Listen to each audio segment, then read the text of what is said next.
नमस्कार। हिंदी साहित्य वार्ता में आप हैं इस वक्त सुभाष ठाकुर के साथ। दोस्तों, आज हम देखने वाले हैं अनुभागीय मॉक टेस्ट सीरीज़ के अंतर्गत हिंदी आलोचना, समाचार व पत्रकारिता, जो एक महत्वपूर्ण विषय है आपके सीबीएसई पीजीटी हिंदी के एग्ज़ाम में। और इससे संबंधित बहुत कम आपको जो है प्रश्नोत्तरियाँ या फिर इसमें आप क्लासेस भी आप देखेंगे यूट्यूब पर, जो है उतनी ज़्यादा आपको नहीं मिलेंगी, क्योंकि एक नया टॉपिक है जो आप देखते हैं अमूमन यूजीसी नेट में भी नहीं दिखता है हमें, और ना ही हमें जो है दूसरा जो हमारा चाहे आपका सेट का पेपर हो या फिर पीजीटी का पेपर हो, वहाँ पर आपको ये नहीं दिख रहा है उतना ज़्यादा। लेकिन सीबीएसई में आप देखते हैं कि हिंदी आलोचना को अलग से रखा गया है और समाचार और पत्रकारिता को भी इसमें शामिल कर लिया गया है। तो आज की ये जो वीडियो है बहुत ज़्यादा उपयोगी आप सभी लोगों के लिए होने वाली है, और इसमें जो भी प्रश्न हैं उनको एक बार आप ज़रूर देखें, ताकि आपकी जो कुछ एक चीज़ें हैं, जो डाउट्स हैं, या फिर आपको लगेगा कि किस तरीके के प्रश्न बन सकते हैं, तो वो आप एक बार यहाँ से ज़रूर चेकआउट कर सकते हैं। और साथ ही साथ जिन लोगों ने अपने सुझाव हमें प्रेषित किए थे, उन्हीं के कहने पर ये वीडियो हम ला रहे हैं। तो अगर आप भी चाहते हैं कि किसी और टॉपिक पर एक और वीडियो आपके साथ साझा करनी चाहिए, तो आप बेझिझक जो है कमेंट सेक्शन में जाके कह सकते हैं, और अपनी एंगेजमेंट आप यूं ही बनाए रखें तो ज़्यादा अच्छा रहेगा, ताकि हम और भी क्लासेस जो है आपके लिए लाते रहें, क्योंकि आपकी परीक्षा अब बहुत नज़दीक आने वाली है। तो आई होप आप सभी लोगों की जो तैयारियां हैं वो अच्छी हो रही होंगी। तो चलिए अब हम शुरू करते हैं आज की इस क्लास को। पहला प्रश्न आपकी स्क्रीन पर है, देखिए। इसमें लिखा गया है, उदंत मार्तंड के संदर्भ में निम्नलिखित गहन कथनों पर विचार कीजिए। तो जो उदंत मार्तंड है उसके बारे में आप कितना जानते हैं, इसको थोड़ा सा आपको यहाँ पर देखना है। यह पत्र साप्ताहिक रूप से प्रत्येक मंगलवार को कलकत्ता के बड़ा बाजार से प्रकाशित होता था। तो ये कथन बिल्कुल सही बात है यहाँ पर कि जो आपका ये उदंत मार्तंड रहा, इसका रूप क्या है, साप्ताहिक रूप है, और ये मंगलवार को कलकत्ता के बड़ा बाजार से प्रकाशित होता था। ठीक है। इसके प्रथम पृष्ठ पर रवि वासरीय या साप्ताहिक न लिखकर आदित्यवार अंकित रहता था। ये यहाँ पर क्या हो जाएगा, गलत हो जाएगा। इसके संपादक इसे सूर्य की किरणों की तरह प्रसारक मानते थे, तो ये कथन यहाँ पर नहीं है, ये ऐसा नहीं हो जाएगा। ठीक है।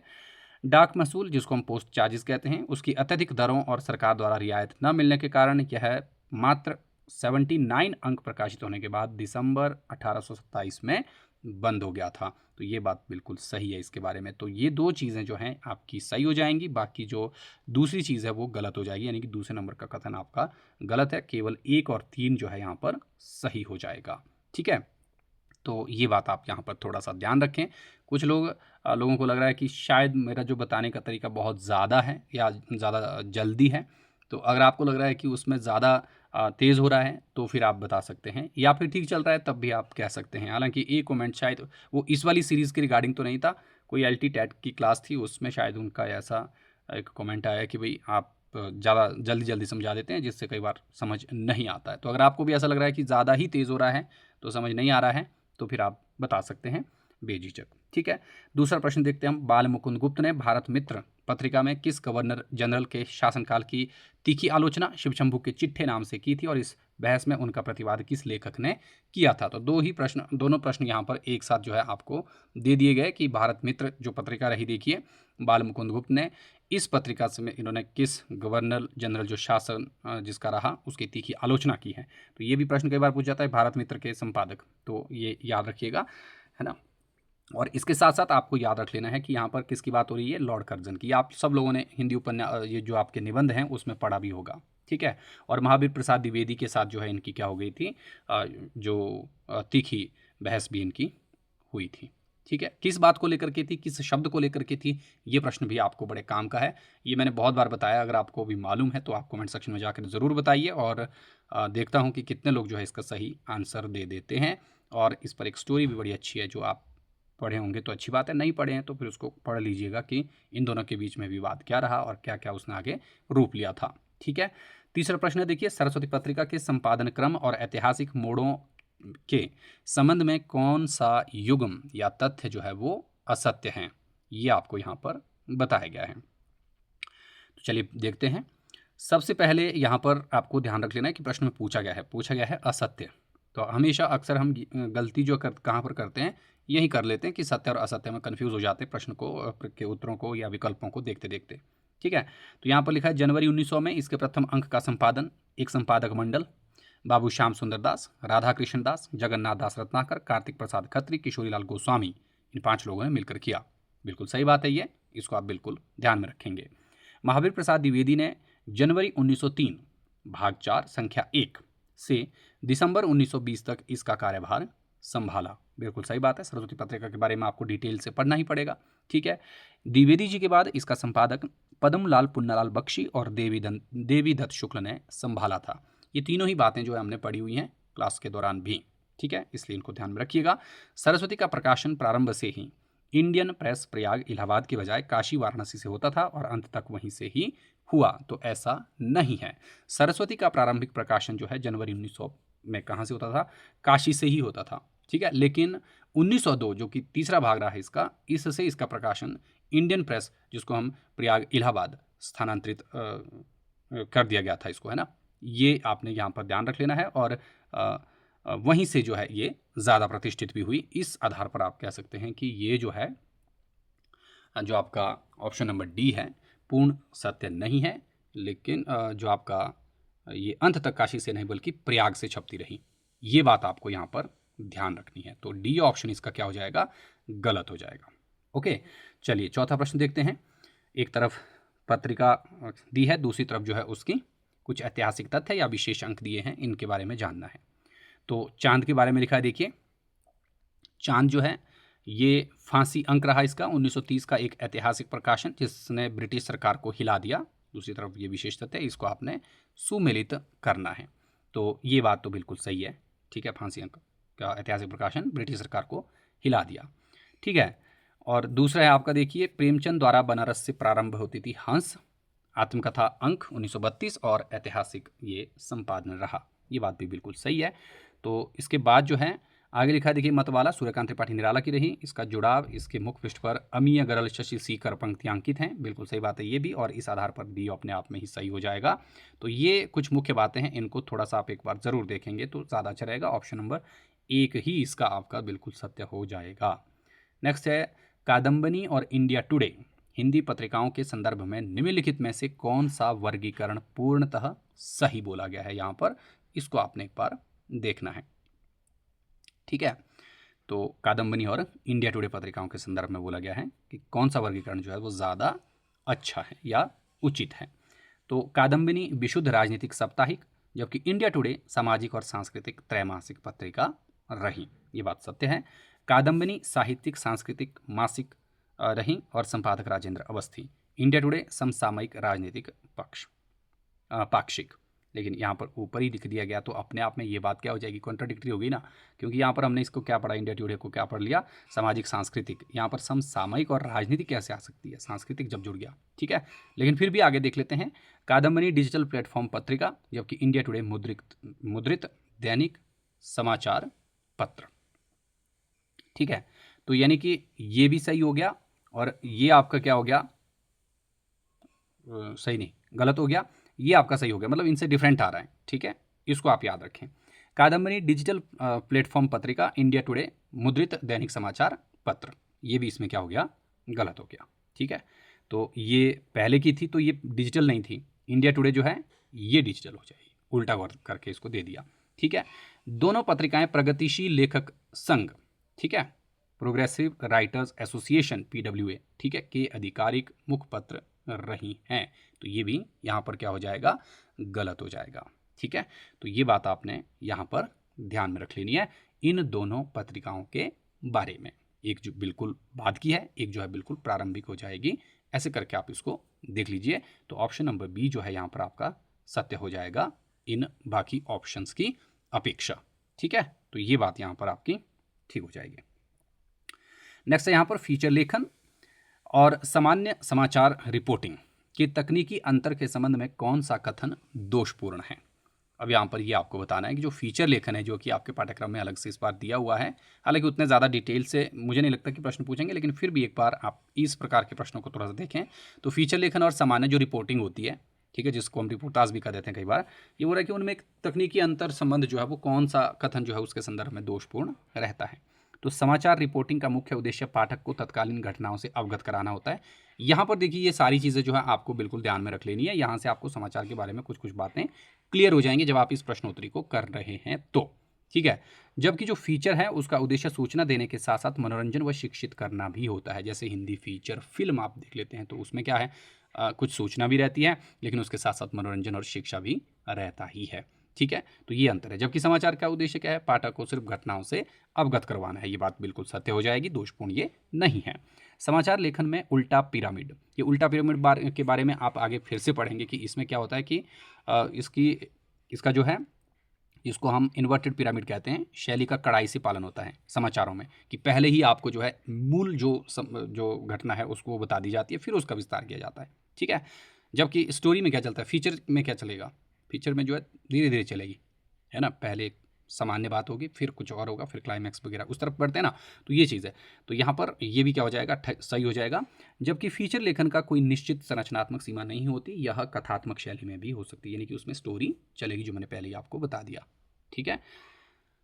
तो यहाँ पर क्या हो गया, समाचार रिपोर्टिंग में पत्रकार के व्यक्तिगत विचारों और आत्मीय दृष्टिकोण की खुली छूट होती है। ये कथन यहाँ पर ही गलत हो गया। समाचार रिपोर्टिंग में पत्रकार व्यक्तिगत विचार नहीं कर सकता साझा भाई, ना ही उसकी अपनी कोई सब्जेक्टिविटी रहती है, आत्मीय दृष्टिकोण की छूट नहीं है उसको, ठीक है। जबकि फीचर लेखन पूर्णतः वस्तुनिष्ठ होना चाहिए। ये बात फिर से गलत हो गई, यानी कि ऑप्शन नंबर सी यहाँ पर क्या है, बिल्कुल रॉन्ग है फिलहाल, ठीक है। फीचर में प्रयुक्त भाषा अधिक कल्पनाशील, सरस और संवेदात्मक हो सकती है। जब हमने ऊपर पढ़ लिया कि ये कथात्मक होती है, दूसरे ऑप्शन में देखिए कि कथात्मक शैली हो सकती है इसकी, तो ये स्वाभाविक सी बात है। कथा में कल्पना होती है, सरसता होती है, संवेदना होती है। जबकि समाचार की भाषा सीधे सपाट और तथ्यात्मक होती है। बिल्कुल सही बात है। तो ये आपको इस प्रकार से कुछ बातें याद रखनी है जो कि प्रैक्टिकल हम अपने जीवन में देखते भी हैं, ठीक है। तो ऑप्शन नंबर सी क्या हो जाएगा, गड़बड़ हो जाएगा, ठीक है। इसको ध्यान रख लेना कि यहाँ पर कथन जो सी में लिखा है कि वो क्या है, वो उल्टा कथन रखा गया है ना। जो समाचार रिपोर्टिंग है उसमें क्या रहेगी, वस्तुनिष्ठता रहेगी या सब जगह जो ऑब्जेक्टिविटी जिसको हम कहते हैं, ठीक है। और जो पत्रकार है वो अपने विचार कभी भी थोप नहीं सकता। जबकि फीचर लेखन में जो है अपना व्यक्तिगत दृष्टिकोण जो है आप देखते हैं कि डायरेक्टर वगैरह जो लेखक वगैरह जो है वो थोड़ा बहुत डाल देते हैं उसमें कि हाँ ठीक है ऐसे चल पड़ेगा, ठीक है। तो इस बात को ध्यान में रखेंगे। जनसंचार के संदर्भ में प्रेस विज्ञप्ति जिसको प्रेस रिलीज भी कहते हैं, उसको जारी करने का मुख्य विधिक एवं व्यावसायिक नियम क्या है, इसको भी आप थोड़ा सा देख लीजिएगा कि व्यावसायिक नियम क्या रहता है। ये यहाँ पर बताया गया है जनसंचार के लिए में जो आपका प्रेस विज्ञप्ति है उसके संदर्भ में। तो यहाँ पर देखिए, इसमें किसी भी प्रकार का स्रोत का नाम नहीं होना चाहिए ताकि इसे सीधे संपादित किया जा सके। तो ये इसका नियम जो है वो नहीं है, इस बात को ध्यान में रखिए। किसी भी प्रकार का शीर्षक या स्रोत का नाम, तो ये तो जरूरी है, ठीक है। प्रेस विज्ञप्ति में यह किसी संस्था या सरकार द्वारा किसी घटना या निर्णय के संदर्भ में जारी आधिकारिक सूचना होती है। तो प्रेस विज्ञप्ति के बारे में ये चीज़ तो आप पहले से ही जानते हैं, ठीक है। जिसे बिना किसी परिवर्तन के या संक्षिप्त रूप में प्रकाशित करना होता है। इसमें एम्बर्गी प्रकाशन समय सीमा का ध्यान रखा जाता है। तो प्रेस विज्ञप्ति में जो ये जिसको एम्बर्गी यहाँ पर लिखा गया है, देखिए एम्बार्गो लिखा गया है, सॉरी, इसमें क्या बोला गया है, एम्बार्गो का मतलब है कि इसको आप जो है बिल्कुल जिसका मतलब है कि निश्चित समय और तारीख से पहले मीडिया उसे सार्वजनिक और प्रसारित बिल्कुल भी नहीं कर सकती, ठीक है। ये रहेगा आपका प्रेस रिलीज के ऊपर या प्रेस विज्ञप्ति के ऊपर। और ये किसी संगठन या सरकारी जो विभाग होता है, देखिए उसके द्वारा मीडिया को जारी किया गया एक आधिकारिक जो क्या होता है, एक तरीके का वक्तव्य होता है, ठीक है। इसको आप ध्यान में रखेंगे प्रेस रिलीज के बारे में या प्रेस विज्ञप्ति के बारे में। तो ये यहाँ पर क्या हो जाएगा, आपका बिल्कुल सत्य हो जाएगा, ठीक है। और यहाँ पर लिखा है यह केवल सशुल्क यानी कि पेड विज्ञापन का एक रूप है, तो ऐसा नहीं है ना। इसके लिए किसी भी प्रकार को आपको पे करने की जरूरत नहीं रहती, है ना। प्रेस विज्ञप्ति केवल इलेक्ट्रॉनिक मीडिया चैनलों के लिए ही होती है, नहीं, ऐसा भी नहीं है ना। मुद्रित माध्यमों के लिए भी इसका उपयोग होता है। तो ये बात भी यहाँ पर गड़बड़ हो गई। तो ऑप्शन नंबर बी ही आप याद रखें, ठीक है। डिजिटल हिंदी पत्रकारिता के विकास में वेब दुनिया का ऐतिहासिक महत्व क्या है। अगला प्रश्न इस तरीके से दिया गया है, देखिए यहाँ से प्रश्न आपने देखा होगा, अगर किसी ने बहुत बारीकी से ये जो आपके पीजीटी या फिर एलटी के पुराने पेपर देखे हैं ना, एलटी कमीशन के, तो उसमें वेब दुनिया के बारे में आपने कई बार देखा होगा कि डायरेक्ट क्वेश्चन पूछा जाता है कि पूर्णतः हिंदी वेब पोर्टल जो है वो कहाँ से रहा, ठीक है, कब इसकी शुरुआत हुई, इस प्रकार का प्रश्न 2-3 बार जो है आया हुआ है एलटी कमीशन में, अगर आप में से किसी ने ढंग से जो है वो ध्यान दिया होगा। और इसकी शुरुआत जो है कहाँ से हुई थी 99 में, ठीक है। तो ये भी कई बार प्रश्न पूछ लिया जाता है, इसलिए इसको ध्यान में आप ज़रूर रखेंगे, हिंदी वेब पोर्टल या वेब दुनिया, ठीक है, इसको ध्यान में रख लेना है। तो यहाँ पर देखिए, यह भारत का पहला हिंदी मुद्रित समाचार पत्र था जिसने इंटरनेट संस्करण शुरू किया। तो एक तो ये चीज़ यहाँ पर बोल रहा है। दूसरा ऑप्शन देखते हैं, यह वर्ष 1999 में शुरू हुआ और विश्व का पहला पूर्णतः हिंदी वेब पोर्टल है जिसने इंटरनेट पर हिंदी को स्थापित करने में आधारभूत भूमिका निभाई। ये बात इसके बारे में ज़्यादा उचित है। ये केवल एक रेडियो पॉडकास्ट चैनल है, ऐसा नहीं है, और हिंदी आलोचना की पहली डिजिटल त्रैमासिक पत्रिका भी ये नहीं है। तो यहाँ पर ऑप्शन नंबर बी आपका जो है वो बिल्कुल सत्य है, इसको आप ध्यान में ज़रूर रखें, ठीक है। तो इसको याद रख लेना कि जो आपका डिजिटल पत्रकारिता के इतिहास में वेब दुनिया है, वो एक तरीके से क्या है, इसमें डिजिटल पत्रकारिता के इतिहास में एक मील का पत्थर है, ठीक है, वेब दुनिया। ये प्रश्न ऐसे भी पूछा जा सकता है कि डिजिटल पत्रकारिता के इतिहास में किसका नाम जो है मील के पत्थर के तौर पर रखा जाता है, तो याद रखेंगे आप वेब दुनिया। और ये 99 में कहाँ से शुरू हुई थी, इंदौर से शुरू हुई थी, इस बात को भी आप ध्यान में रखेंगे, ठीक है। इंदौर से शुरू हुआ था ये पोर्टल, दुनिया का पहला शुद्ध हिंदी पोर्टल था, ठीक है। और जिसने उस समय जो आपका नॉन यूनिकोड फॉन्ट्स के दौर में भी हिंदी सामग्री को जो है इंटरनेट पर बहुत मतलब ईजिली जो है प्रोवाइड करवा दिया था, ठीक है। ईजिली तो नहीं कह सकते पर करवा दिया था, है ना इसने। ये बात आप यहाँ पर ध्यान में रखेंगे। तो ये हो जाएगा आपका 8वां प्रश्न। इसको एक बार फिर से आप वीडियो को आराम से पॉज करके भी देख सकते हैं। समाचार लेखन के 6 ककारों यानी कि 6 जो डब्ल्यूज़ हैं देखिए, उनका सही और तार्किक और अवरोही क्रम अवरोही क्रम क्या होता है जो उल्टा पिरामिड शैली के मुखड़ा, लीड और बॉडी को नियंत्रित करता है। अब ये मुखड़ा और लीड क्या है, आगे इसके बारे में आप पढ़ेंगे कुछ और प्रश्नों के माध्यम से, ठीक है। तो जिन्होंने समाचार संकलन वगैरह को अभी नहीं पढ़ा है, ये समाचार पत्र या पत्रकारिता वाला टॉपिक, उनके लिए ये क्लास बहुत ही ज़रूरी है। मैं बार बार कह रहा हूँ, एक बार आप इन प्रश्नों को ही देख लेंगे, आपको बहुत सारी चीज़ें जो हैं यहीं से ही निकल जाएंगी, ठीक है। तो यहाँ पर ये बोल रहा है कि समाचार में क्या होते हैं, 6 ककार होते हैं। अब ये 6 ककार कौन कौन से हैं ये भी आपको यहाँ पर पता लग जाएगा, इन्हीं में से ही, ठीक है। और इनको बोला गया है कि इनका सही क्रम भी क्या होना चाहिए समाचार में, ये भी यहाँ पर बिल्कुल आपको अच्छे से समझ में आना आ जाएगा, है ना। तो यहाँ पर देखिए, सबसे पहले इसमें क्या होता है, सबसे पहले होता है क्या, ये ध्यान रख लेना। समाचार में सबसे ज़रूरी चीज़ है क्या, समाचार क्या है भाई, है ना। तो यहाँ पर इसको आप ध्यान में रखें। और ये उल्टा पिरामिड जो शैली रही है, ठीक है, उसको यहाँ पर आप अच्छे से समझ पाएंगे। तो सबसे पहले क्या होता है सूचना में कि क्या हुआ, फिर उसके बाद किसके साथ हुआ भाई, कौन था, है ना। दूसरी चीज़, फिर कब हुई ये बात, फिर कहाँ पर हुई, फिर क्यों हुई, और लास्ट में कैसे हुई। तो ये इसका एक सिस्टेमेटिक तरीका है एक समाचार में। तो इसलिए इन 6 ककारों को, 6 ककार का मतलब क से शुरू होने वाले ये 6 प्रश्न ये समाचार में बहुत ही आवश्यक होते हैं, इसलिए इनको आप ध्यान में रखेंगे। क्या, कौन, कब, कहाँ, क्यों और कैसे, है ना, इनको ध्यान में रख लेना है, ठीक है। तो ये आपके काम की चीज़ हो गई। नेक्स्ट है नागरी प्रचारणी सभा काशी द्वारा प्रकाशित नागरी प्रचारणी पत्रिका के संबंध में निम्नलिखित में से कौन सा कथन सत्य है। ये प्रश्न तो वैसे बार बार आप लोगों ने किया भी होगा, लेकिन फिर से यहाँ पर एक बार रखा गया है। देखिए, यह केवल एक दैनिक समाचार पत्र था जो राजनीतिक आंदोलनों की रिपोर्टिंग करता था। तो यहाँ पर ये कथन तो अपने आप में सत्य है नहीं, इसलिए इसको आप क्या करेंगे, बिल्कुल असत्य मान लेंगे, ठीक है। प्रथम संपादक केवल महात्मा गांधी थे, ये कब से हो गया, तो ये भी गलत हो जाएगा।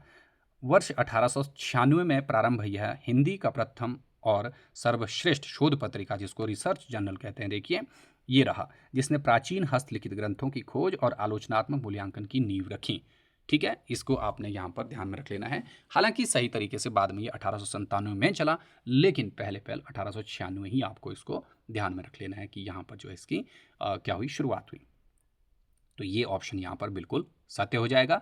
यह मुद्रित माध्यम से हटकर सीधे डिजिटल माध्यम में आने वाली पहली पत्रिका रही है। तो ये यहाँ पर क्या हो गया, फिर से गड़बड़ हो गया। यहाँ पर ध्यान में रखेंगे आपकी जो आपका ये 1896 में क्या हुआ, इसका प्रारंभ हुआ हिंदी पत्रिका के श्रेष्ठ शोध पत्रिका के जरिए, ठीक है। तो इसमें नागरिक प्रचारणी जो सभा रही उसके द्वारा जो है इसको त्रैमासिक के रूप में, ये भी ध्यान में रख लेना है। तो ऊपर आपने ऑप्शन नंबर ए में पढ़ा कि ये क्या थी, दैनिक था, दैनिक नहीं था, ये त्रैमासिक रूप में जो है नागरिक प्रचारणी पत्रिका का प्रकाशन शुरू हुआ था संपादक कौन थे वो भी आपको याद रख लेना है, ठीक है। जो बाबू श्याम सुंदर दास वगैरह वगैरह रहे इसमें, है ना, जो सुधाकर द्विवेदी रहे, राधा कृष्ण दास इत्यादि भी उसमें शामिल थे, उनको ध्यान में रख लेना है, ठीक है। और ऐसा माना जाता है कि ये हिंदी साहित्य, इतिहास और पुरातत्व की जो है एक गंभीर शोधपरक जो आलोचना रही है उसकी जननी भी माना जाता है इसको, ठीक है, इस पत्रिका को। ओके, तो इसको याद रखेंगे। नेक्स्ट क्वेश्चन है, भारतेंदु हरिश्चंद्र कृत नाटक 1883 निबंध को हिंदी आलोचना का प्रस्थान बिंदु माना जाता है। इस ग्रंथ में भारतेंदु जी की सामाजिक दृष्टि से साहित्य का मूल्यांकन करने की मूल चेतना क्या है? तो भारतेंदु हरिश्चंद्र आपके पाठ्यक्रम में शामिल है, इसको आप एक बार जरूर देखेंगे, ठीक है, हिंदी समीक्षा वाले पार्ट में। तो यहाँ पर बोला गया है कि इनका पहला जो निबंध भी था नाटक शीर्षक से, ठीक है, तो ये समीक्षात्मक निबंधों की श्रेणी में रखा जाता है। आप सभी लोग जानते हैं भारतेंदु हरिश्चंद्र को हम जो सैद्धांतिक आलोचना रही उसके जनक के रूप में जो है वो देखते हैं। तो यहाँ पर बोला गया है कि मूल चेतना क्या है इनकी, जो इनकी सामाजिक दृष्टि से इनके साहित्य रहा उसका मूल्यांकन। तो वे संस्कृत नाट्यशास्त्र से रस सिद्धांत और काव्यशास्त्र के नियमों को ज्यों का त्यों आधुनिक काल पर थोपना चाहते थे, तो ये बात तो बिल्कुल गलत है। उन्होंने स्पष्ट किया कि देश काल और सामाजिक परिस्थितियों के बदलने से नाटक के उद्देश्य, नाटक के इसने 4 उद्देश्य बताए हैं कि कौतुक भी होना चाहिए, हास्य भी होना चाहिए, समाज संस्कार भी होने चाहिए। इनको आपने एक बार फिर से देख लेना है, जो ये किस बात या किस कृति में इन्होंने कहे हैं इसको भी आप ध्यान में ज़रूर रखें, ठीक है। तो ये आप एक बार ज़रूर देखेंगे, है ना। इसलिए अब प्राचीन शास्त्रीय रूढ़ियों की जगह समकालीन यथार्थ और लोक कल्याण को प्राथमिकता मिलनी चाहिए। तो ये तो आपने इनके हर एक नाटक में देखा है कि ऐसी बात इन्होंने कही है। तो यही इनके साहित्य की जो मूल बात है। वे साहित्य से समाज को पूर्णतः पृथक कर नहीं है, ऐसा भी नहीं है। पाश्चात्य त्रासदियों की नकल नहीं, ये भी नहीं किया था इन्होंने, ठीक है। तो ऑप्शन नंबर बी यहाँ पर क्या हो जाएगा, बिल्कुल सत्य हो जाएगा भारतेंदु हरिश्चंद्र के बारे में। इसको अच्छे से आप लोग जो है वो याद रखें, भारतेंदु हरिश्चंद्र। तो याद रख लेना आपने कि आलोचना दृष्टि और इनकी जो रही वो आधुनिक और सामाजिक थी, ठीक है। और इन्होंने जो आपका इनका निबंध रहा शुरुआती जो नाटक शीर्षक से इसने लिखा था, इसमें इन्होंने जो प्राचीन हमारे संस्कृत नाट्य के नियम रहे, ठीक है, जैसे सुखांतता रही, है ना, उन चीज़ों को इन्होंने समीक्षा की और उसको उपयोगी साबित करने की कोशिश की है नाटक को, ठीक है, ये याद रख लेना। नेक्स्ट है, महावीर प्रसाद द्विवेदी ने सरस्वती पत्रिका के माध्यम से हिंदी आलोचना को किस मुख्य धुरी पर स्थापित किया है? तो ये भी आपके काम का प्रश्न हो सकता है। केवल कलात्मक और चमत्कारी छंद योजना नहीं, रीतिकाल की श्रृंगारिक प्रवृत्ति और नायिका भेद का पुनरुत्थान, नायिका भेद के तो बिल्कुल खिलाफ में थे ये भी नहीं होगा। भाषा का परिष्कार, ये यहाँ तक ठीक लग रहा है। व्याकरणिक शुद्धता ठीक लग रहा है। गद्य और पद्य दोनों के लिए खड़ी बोली का समर्थन, बिल्कुल सही है। यही वाला कथन जो है आपके काम का भी हो जाएगा। और गंभीर कथ्य पर ये बल देने की बात करते हैं, तो इस बात को आपने याद रख लेना है महावीर प्रसाद द्विवेदी जी से। शुक्ल के काव्य में रस की समस्या और उनकी वस्तुनिष्ठ एवं ऐतिहासिक दृष्टि के संदर्भ में कौन सा कथन सर्वथा सत्य है? तो शुक्ल के बारे में बोला गया है यहाँ पर कि कौन सा कथन जो है यहाँ पर सत्य हो जाएगा। तो शुक्ल जी का जो रस सिद्धांत आध्यात्मिक अंतर्मुखता का समर्थक है, जिसका समकालीन सामाजिक जीवन से कोई संबंध नहीं है। ये बात तो गड़बड़ हो गई, है ना। समकालीन और सामाजिक जीवन से तो उसका संबंध रहा शुक्ल जी का, ठीक है। रस सिद्धांत में आध्यात्मिकता की बात भी उतनी ज़्यादा इसने नहीं रखी, ये बात भी ध्यान रखें।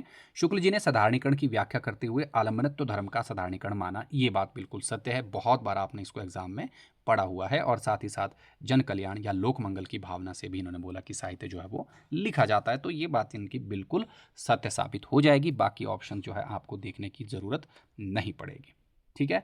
अगला प्रश्न है, देखिए 14वां, हजारी प्रसाद द्विवेदी की आलोचनात्मक चेतना को सांस्कृतिक और दार्शनिक गहराई प्रदान करने वाला मूल सूत्र कौन सा है? तो ये प्रश्न भी अपने आप में काम का है कि भाई जो हजारी प्रसाद द्विवेदी रहे, उनकी आलोचनात्मक चेतना को सांस्कृतिक और दार्शनिक गहराई प्रदान करने वाला मूल सूत्र जो है वो कौन सा रहा? उन्होंने शुक्ल जी का इस मत का खंडन किया कि भक्ति काल केवल पराजित हिंदू मानसिकता या इस्लामी आक्रमण की प्रतिक्रिया की देन था।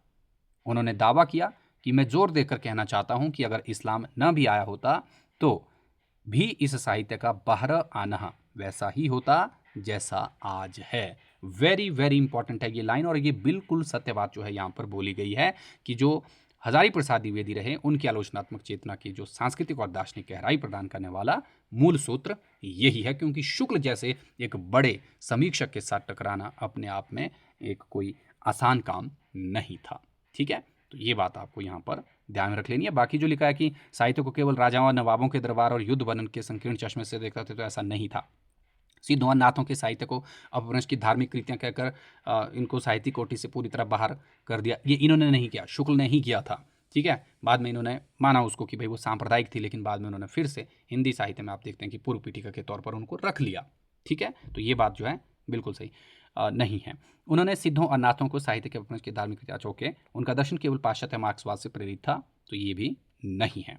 ठीक है, तो ये आपका ऑप्शन नंबर ए ही यहाँ पर बिल्कुल सही हो जाएगा। रामविलास शर्मा के मार्क्सवादी दृष्टिकोण के संबंध में निम्नलिखित स्थापनाओं को ध्यानपूर्वक पढ़िए। स्थापना कह रहा है कि शर्मा ने तुलसीदास और निराला को भारत के सबसे बड़े जातीय कवि के रूप में जो है वो स्थापित किया है। ठीक है, तो ये कथन क्या हो जाएगा, ये आपका बिल्कुल सही हो जाएगा। ठीक है, रामविलास शर्मा ने तुलसी और निराला को भारत के सबसे बड़े क्या कहा, जातीय कवि कहा है। ठीक है, दूसरा बोला गया है यहाँ पर देखिए, जो आपका तर्क क्या दिया, मार्क्सवादी आलोचक होने के बावजूद वे केवल यांत्रिक आर्थिक सिद्धांतों में विश्वास नहीं करते थे, बल्कि साहित्य के लोक जागरण, सांस्कृतिक और जातीय चरित्र को सर्वोपरि मानते थे। तो ये तो मार्क्सवाद में मुख्य बात है ही है। ठीक है, जो डॉक्टर रामविलास शर्मा रहे देखिए हिंदी के जो मुख्य समीक्षक माने जाते हैं प्रगतिवादियों में, और इन्होंने निराला की साहित्य साधना शीर्षक से भी लिखा था, 3 भागों में उसको, ये प्रश्न भी पूछा जा सकता है। और तुलसीदास पर भी मौलिक कार्य किया, तुलसीदास को लेकर के इन्होंने ग्रंथ लिखे हैं।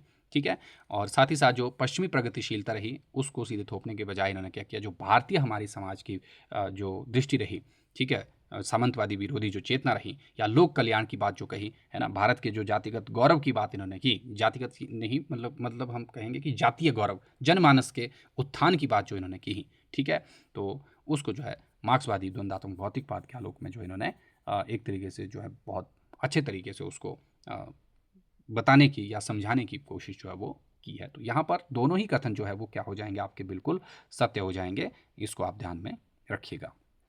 ठीक है, अगला प्रश्न है देखिए, 16वां, नामवर सिंह की पुस्तक कविता के नए प्रतिमान 1968 का केंद्र बिंदु क्या है और इसके माध्यम से उन्होंने आलोचना जगत में क्या विमर्श स्थापित किया।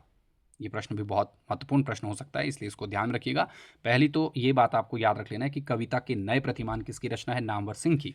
ठीक है, और अगर नई कविता के प्रतिमान पूछें तो वो किसकी है। ये प्रश्न न जाने कितनी बार मैंने आपको पूछा भी है और बहुत बार आपने जवाब भी दिया। एक बार फिर से मैं चाहता हूँ कि आप इसका जवाब भी दें, क्योंकि ये बहुत ज़्यादा कन्फ्यूजिंग रहता है। ठीक है, और ये दोनों ही रचनाएं। ठीक है, तो यहाँ पर किसकी हो गई है, नामवर सिंह की होगी कविता के नए प्रतिमान, और नई कविता के प्रतिमान वो आपको बताना है। ठीक है, 1968 में लिखी गई, इसका केंद्र बिंदु क्या है और इसके माध्यम से उन्होंने आलोचना जगत में क्या विमर्श जो है वो स्थापित किया था, ये यहाँ पर पूछा गया है। इसमें केवल बिहारी और गणानंद को रीतिकाल नहीं, यह नई कहानी आंदोलन का घोषणा पत्र है, तो ऐसा भी नहीं है। नई कहानी आंदोलन का घोषणा पत्र कुछ और है, वो आपको मालूम है, अगर नहीं है मालूम तो वो आप कमेंट सेक्शन में जाके बताइए। यह मूलतः मुक्तिबोध की लंबी कविता अंधेरे में को केंद्र में रखकर आधुनिक कविता के जटिल तनावों, नए शिल्प बिंबों और प्रगतिशील विचारधारात्मक प्रतिमानों को खोजने का प्रयास है। वेरी वेरी इंपॉर्टेंट है ये बात, इसको आप ध्यान में जरूर रखेंगे। ठीक है, और अमूर्त पलायनवादी कहकर खारिज भी इसमें नहीं किया गया है, जो छायावादी कवि रहे, इसको ध्यान में रखेंगे आप लोग कि जो नामवर सिंह की रचना रही है कविता के नए प्रतिमान, इसको केंद्र में रखकर समकालीन जो नई कविता रही, ठीक है, उसकी एक जो कंप्लीट पहचान जो है वो इसमें दिलाने की कोशिश की गई है कि नई कविता में जो रही है, जो भी बातें, जो भी उसमें समस्याएं, उनको उसमें दिखाया गया है। लेकिन उसके भी केंद्र में यहाँ पर बोल रहे हैं कि मुक्तिबोध की जो कविता अंधेरे में रही है, उसको इन्होंने विश्लेषित करने की कोशिश की है, जिसमें इन्होंने उसको कहा था अस्मिता की खोज। ये प्रश्न भी कई बार पूछा जाता है कि अंधेरे में कविता को इन्होंने क्या कहा था, अस्मिता की खोज, यानी कि अस्तित्व की खोज जो है। ठीक है, तो ये बात आप ध्यान में रखें। और ऐसा माना जाता है कि आधुनिक भारतीय इतिहास का एक क्रूर दस्तावेज इसको माना। ठीक है, तो ये बात आपको याद रखनी है इसके बारे में।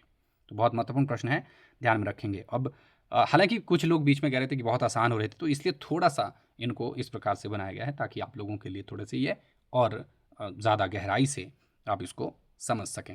ठीक है, 17वां प्रश्न है देखिए, डॉक्टर नगेंद्र की आलोचना दृष्टि को साहित्य को मनोविश्लेषणात्मक दृष्टि से देखना क्यों कहा जाता है। ठीक है, तो इसमें बोला गया है क्योंकि वे कवियों की आर्थिक और वर्ग चेतना की कुंठाओं का विश्लेषण करते हैं। तो नगेंद्र ने इस प्रकार की बात कोई वैसे नहीं की है कि ये आर्थिक और वर्ग चेतना की कुंठा को विश्लेषित करते हैं। दूसरा है, उन्होंने फ्रायड, एडलर और युंग के सिद्धांतों के आलोक में छायावादी कवियों और साधारणीकरण के सिद्धांत को कवि की अंतः प्रकृति और आत्म विस्तार के रूप में व्याख्यायित किया है। तो ये बात बिल्कुल सत्य है इसकी, इसको आप ध्यान में रखेंगे कि इन्होंने फ्राइड हो गया और जो एडलर हो गए, जो युंग हो गए, जो कि मनोविश्लेषणवादी रहे हैं। लेकिन यहाँ पर कन्फ्यूजन ये हो जाता है, क्या हो जाता है कि जो डी ऑप्शन है ना, वो भी सही हो सकता है। रस सिद्धांत के पूरी तरह विरोधी थे कुछ लोग, इसको जल्दबाजी में ये कर लेंगे, नहीं, क्योंकि नगेंद्र स्वयं जो है मूल रूप से क्या थे, रसवादी आलोचक थे, ठीक है। लेकिन उनकी जो रस की जो व्याख्या है वो एकदम रूढ़ नहीं है कि रस ही रस है। यहाँ पर ऊपर देखिए सिगमंड फ्राइड, एडलर, युंग, ठीक है, मनोविश्लेषणात्मकता की बात कर रहे हैं ना, तो वो यहाँ पर जो है इसमें इन्होंने रखा, साधारणीकरण की बात इन्होंने की। तो ये बात आप इसको ध्यान में रखें। रस सिद्धांत के इन्होंने क्या किया, पुनर्व्याख्यान करते हुए जो है उसमें जो मनोविश्लेषण शास्त्र हैं वो इन्होंने रखा, ठीक है। तो ये ध्यान रख लेना है। और साधारणीकरण को क्या माना इन्होंने, पाठक या आलंबन का नहीं माना, जो कि शुक्ल ने माना था कि आलंबनत्व धर्म का क्या होता है, साधारणीकरण होता था। इन्होंने कवि की अनुभूति का साधारणीकरण माना है। ये प्रश्न बहुत बार पूछा गया है, देखना, इसलिए ध्यान में रखिएगा। कवि की अंतः प्रकृति, अनुभूति का साधारणीकरण माना, और काव्य रचना कवि के अंतर्मन के जो द्वंद्व रहे हैं, देखना, ठीक है, और या उसके अंतर के जो अहम हैं उनको क्या करता है, वो उनको उदात्त रूप में जो है वो प्रकृति चित्रित करने का प्रयास करता है। तो ये चीज़ है यहाँ पर किसके बारे में, डॉक्टर नगेंद्र के बारे में। इसको ध्यान में रखिए। इनकी आलोचना दृष्टि से प्रश्न आपको अगर पूछें तो ये ध्यान रखने हैं आपको ये बातें, ठीक है। इतिहास और आलोचना पुस्तक के लेखक कौन हैं, इसमें मुख्य रूप से किस बात पर बल दिया गया है। दो प्रश्न एक साथ हो गए। कब लिखी गई थी वो यहाँ पर बता दिया गया है, 1957। इस पुस्तक के लेखक कौन है और इसमें मुख्य रूप से किस बात पर बल दिया गया है। डॉक्टर नामवर सिंह। इसमें साहित्य इतिहास लेखन की पद्धतियों, परंपरा के मूल्यांकन और आलोचनात्मक विवेक की द्वंद्वात्मकता का सैद्धांतिक विवेचन किया गया है। ये कथन अपने आप में सही हो जाएगा, तो इसलिए इसको आप ठीक कीजिए। शुक्ल ने हिंदी साहित्य का इतिहास में आधुनिक काल के आलोचनात्मक वर्गीकरण के अंतर्गत गद्य के विकास को किन चरणों में विभाजित किया है। तो आचार्य रामचंद्र शुक्ल से पूछा गया, हिंदी साहित्य के इतिहास में जो आधुनिक काल के आलोचनात्मक वर्गीकरण रहा है उसको इन्होंने किन चरणों में विभाजित करने का जो प्रयास किया है। तो ये आप सिंपल सा प्रश्न याद रखना, प्रथम उत्थान, द्वितीय उत्थान और तृतीय उत्थान में इसमें कुछ था ही नहीं देखने लायक। तो अगर आपने हिंदी साहित्य के इतिहास ग्रंथ को अपने पास रखा है आचार्य रामचंद्र शुक्ल के, तो आपको ये चीज़ ईजिली वहाँ पर मिल जाएगी। कौन सा प्रसिद्ध कथन शुक्ल का नहीं है।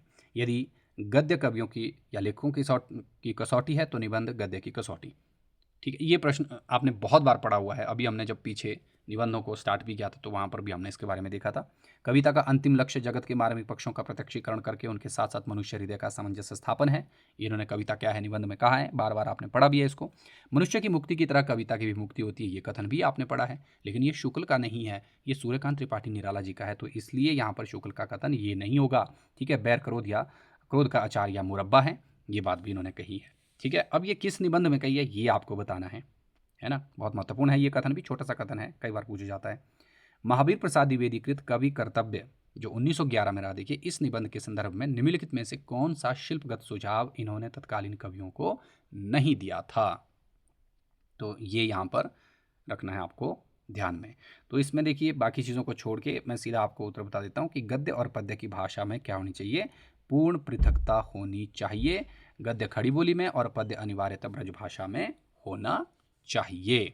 तो ये इन्होंने क्या रहा, इन्होंने तत्कालीन कवियों को ये सुझाव नहीं दिया था, क्योंकि हमने ऊपर भी पढ़ लिया कि भाई इन्होंने क्या बोला कि एक ही भाषा होनी चाहिए, ठीक है, चाहे वो गद्य हो चाहे वो पद्य की भाषा रही हो, ठीक है।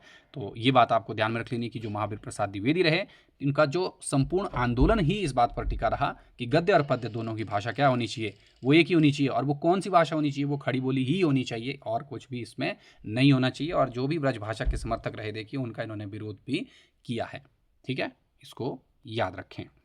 रीति विज्ञान, जिसको यहाँ पर लिखा है, देखिए, स्टाइलिस्टिक्स, शिल्पगत संरचनावाद, उसके सिद्धांतों का उपयोग कर किस हिंदी आलोचक ने कविता के नए प्रतिमान की कुछ स्थापनाओं को भाषाई धरातल पर कसा था, ठीक है। तो रीति विज्ञान को लेकर के यहाँ पर बात हो रही है। तो यहाँ पर बोल रहा है ये कि इनके सिद्धांतों का उपयोग कर किस हिंदी आलोचक ने जो है कविता के नए प्रतिमान, तो यहाँ पर आपके लिए बिल्कुल आसान हो गया। अब ये उत्तर आप खुद देंगे, बहुत ही आसान है ये। प्रगतिशील साहित्य की समस्याएं 1954 और आस्था और सौंदर्य कृतियों के माध्यम से किस आलोचक ने साहित्य की जनवादी चेतना और सौंदर्य शास्त्र के बीच द्वंद्वात्मक संबंध की व्याख्या की है। अब यहाँ पर अगर आपको सिंपल सा इतना पता है ना कि प्रगतिशील साहित्य की समस्याएं, आस्था और सौंदर्य रचना किसकी हैं, तो आप इसको इजीली जो है कर लेंगे। तो यहाँ पर ये हो जाएगा आपका जो डॉक्टर रामविलास शर्मा रहे हैं, इनकी ये पंक्तियाँ सॉरी ये बातें जो है वो कृतियाँ जो है वो हो जाएंगी। और इनके माध्यम से उन्होंने क्या चीज़ें की, तो यहाँ पर लिखना ये आपको याद कि आलोचक ने साहित्य की जनवादी चेतना का मतलब है कि आम जनमानस को उसके केंद्र में रखा जाना चाहिए और उसके मतलब की बात होनी चाहिए, उसके लाभ की बात होनी चाहिए। ठीक है, और सौंदर्य शास्त्र के बीच द्वंद्वात्मक जो क्या रही है, संबंध रहा है। ठीक है, तो ये यहाँ पर इन्होंने कहा था रामविलास शर्मा ने।